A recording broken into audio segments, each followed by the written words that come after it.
Yeah, kakati okuactivatinga Windows kyangu kasita obeera ne ka software kano olw'ensonga nti kali mu ISO, it's an ISO zip file. So kyokola ojja ka openingira ku gye tuyita virtual drive ng'okozesa Windows Explorer. So ojja ka right clickingamu ojje ku open with or choosing Windows Explorer. Kasita okyuza Windows Explorer, of course kajja kubanga kali ready. Naye kyetugenda okukola, so bino bikulu okozako obeera na antivirus, kiba kikulu nosooka n'omustoppinga for a moment. Bw'obeera ng'okozesa Windows protection naye nosooka disablinga Windows protection for a moment.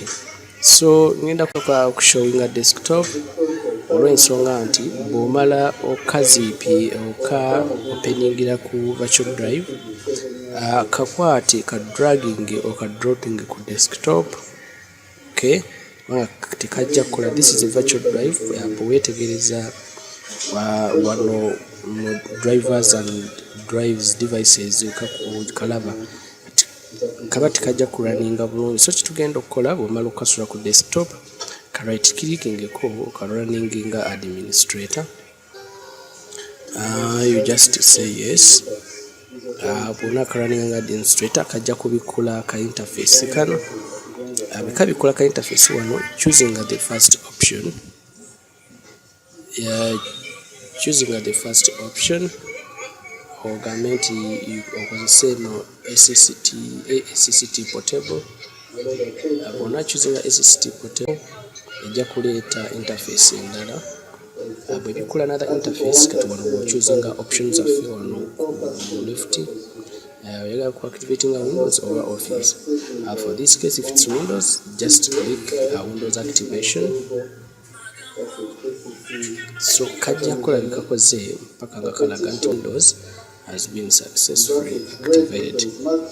Enkola eno ekola ku Windows 8, 8.1 Pro, Windows 10 versions zonna.